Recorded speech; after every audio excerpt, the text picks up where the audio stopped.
अजय और निखिल दुबई पैसे कमाने के लिए जाते हैं, लेकिन इनके साथ जो होने वाला था उसके बारे में इन्होंने अपने सपने में भी नहीं सोचा था। अपनी गरीबी की जिंदगी से छुटकारा पाने के लिए दोनों भाई दुबई पहुंचते हैं, पर एयरपोर्ट पर इनका मालिक इन्हें लेने नहीं आया होता है। शाम होते ही एक आदमी उनके पास आकर दोनों के पासपोर्ट मांगता है और उन्हें अपने साथ ले जाता है। अजय उससे पानी मांगता है, लेकिन वह इनकार करते हुए उन्हें गाड़ी में बैठने को कहता है। लंबे सफर के बाद वे रेगिस्तानी इलाके में पहुंचते हैं। अजय और निखिल रेगिस्तान देखकर परेशान हो जाते हैं, क्योंकि वे कंपनी में काम करने आए थे। निखिल इंग्लिश और हिंदी जानता था, जबकि अजय सिर्फ मलयाली बोल सकता है। वह आदमी निखिल को दूसरे अरब शेख के पास भेज देता है और अजय को अपने साथ ले जाता है। निखिल कहता है कि हमें अलग मत करो। अजय उसे रोकने की कोशिश करता है तो वह आदमी उसे बुरी तरह मारकर गाड़ी में बिठा लेता है। रास्ते में गाड़ी रोककर वह अजय को उतरने को कहता है और उसे एक दूसरे आदमी के हवाले करके चला जाता है। वह दूसरा आदमी अजय को सोने को कहता है। अजय कुछ समझ नहीं पाता और नई जगह पर खुद को अकेला महसूस करता है। उसकी नजर एक बुजुर्ग आदमी पर जाती है जो हिंदी में बात कर रहा है। अजय इशारे से उससे पानी मांगता है।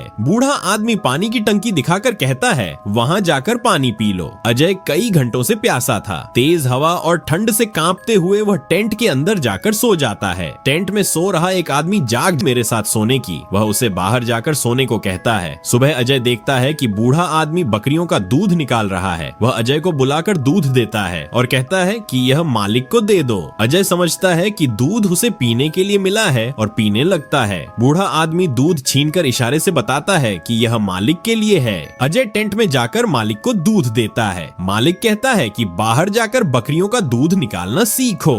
आता है जो अजय को यहाँ लाया था। अजय उसे अपने डॉक्यूमेंट और कंपनी का नंबर देता है, लेकिन वह आदमी उसके सामने ही सब फाड़ देता है। यह देखकर अजय रोने लगता है और खुद को बेबस महसूस करता है। मालिक उसे खाने को बुलाता है और एक भिगोकर खाओ। रात होने पर अजय ट्रक के पीछे सो जाता है। अगली सुबह बाथरूम जाते समय वह आदमी अजय से पानी छीन लेता है और कहता है पानी बहुत महंगा है। पानी के टैंकर वाला आकर टैंकी भरता है। अजय उससे मदद मांगता है और यहाँ से निकलने का रास्ता पूछता है। वह आदमी देख लेता है और गुस्से में गन लेकर आता है। अजय को जान से मारने की धमकी देकर उसे काफी मारता है। रात को अजय बूढ़े आदमी से पूछता है कि तुम्हें यहाँ आए कितना समय हुआ। बूढ़ा कहता है जो यहाँ आ जाता है वह वापस नहीं जा सकता। अगली सुबह मालिक अजय से कहता है बकरियों का दूध निकालो, क्योंकि बूढ़ा आदमी दिखाई नहीं दे रहा। अजय को दूध निकालने का अनुभव नहीं है, इसलिए बकरियां उस पर हमला कर देती हैं। समय के साथ अजय यह काम भी सीख जाता है। एक दिन काम करते हुए अजय कार के शीशे में अपना चेहरा देखकर मायूस हो जाता है। उसका चेहरा काफी बदल चुका था। सोचकर कि वो कभी यहाँ से नहीं निकल पाएगा तो उसका भी यही हाल होगा। वह वापस आ जाता है और अगली सुबह भागने की कोशिश करता है। मालिक को पता चल जाता है और वह ऊंट पर बैठकर पीछा करता है। गोली चलाने की आवाज सुनकर अजय डर कर रुक जाता है। मालिक उसे बुरी तरह मारता है और एक पैर तोड़ देता है ताकि फिर भाग न पाए। रात को अजय मुश्किल से हाथ खोलकर पानी पीता है। काफी दूर से गाड़ी आकर रुकती है। निखिल कहता है मेरा मालिक आया है और चला जाता है। अगली सुबह निखिल अजय को चिट्ठी देकर चला जाता है। चिट्ठी में लिखा होता है कि जहाँ मैं काम करता हूँ वहाँ वसीम नाम का आदमी है जो सारे रास्ते जानता है और हमारी मदद के लिए तैयार है। कुछ दिन बाद अजय, निखिल और वसीम मिलते हैं। वसीम बताता है कि बड़े मालिक की बेटी की शादी है और सभी वहाँ जाएंगे। यह भागने का सही समय है। शादी के दिन मालिक अजय से कहता है कि 2 दिन के लिए शादी में जा रहा हूँ, भेड़ों का ख्याल रखना।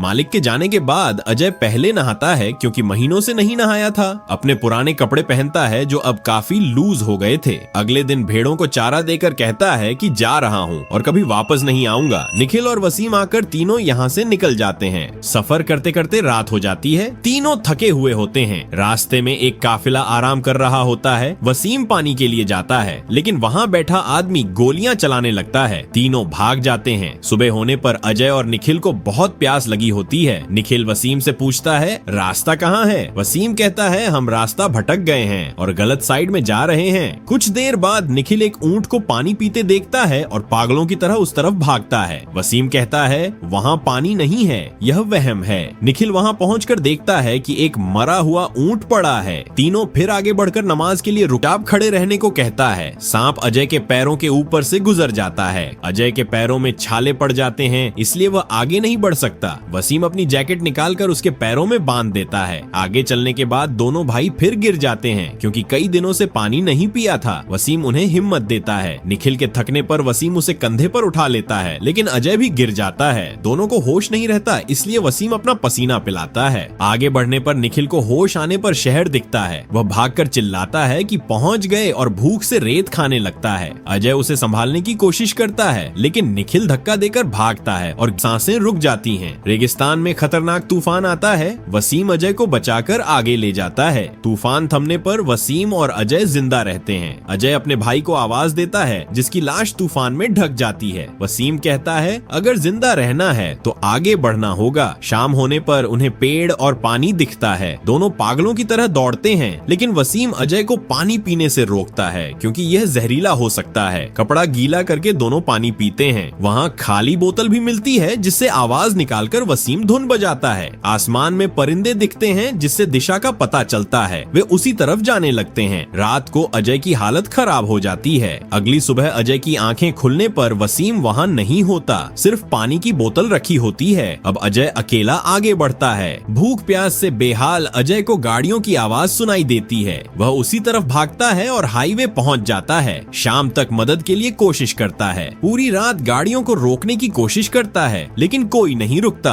अगली सुबह सड़क के बीच से जा रहा होता है, तभी एक शेख की कार रुकती है। शेख उसे गाड़ी में बिठाकर पानी देता है। शहर में आकर शेख अजय को एक इंडियन होटल के सामने छोड़ देता है। होटल का मालिक भटके हुए लोगों की मदद करता है। वह अजय को नहलाता है, बाल कटवाता है और डॉक्टर बुलवाकर इलाज करवाता है। होटल का मालिक अजय के दिए पते से परिवार से संपर्क करता है। अजय अपने परिवार से बात करके बहुत रोता है। इसके मेल में कुछ लोग आते हैं जो अपनी कंपनी से भागे लोगों की पहचान करने आते हैं। अजय को वह आदमी दिखता है जो उसे गुलाम बनाकर ले गया था। अजय को लगता है कि शेख उसे फिर गुलाम बनाकर ले जाएगा, लेकिन शेख उसके सर पर हाथ रखकर कहता है। यह कहकर शेख चला जाता है। पास खड़ा आदमी अजय को बताता है कि उसने तुम्हें स्पॉन्सर नहीं किया था, इसलिए चला गया। तुम गलत वीजा पर आए थे, इसलिए उसके जाल में फंस गए। अब तुम घर वापस जा सकते हो। अजय वहीं बैठकर रोने लगता है। अगले सीन में अजय प्लेन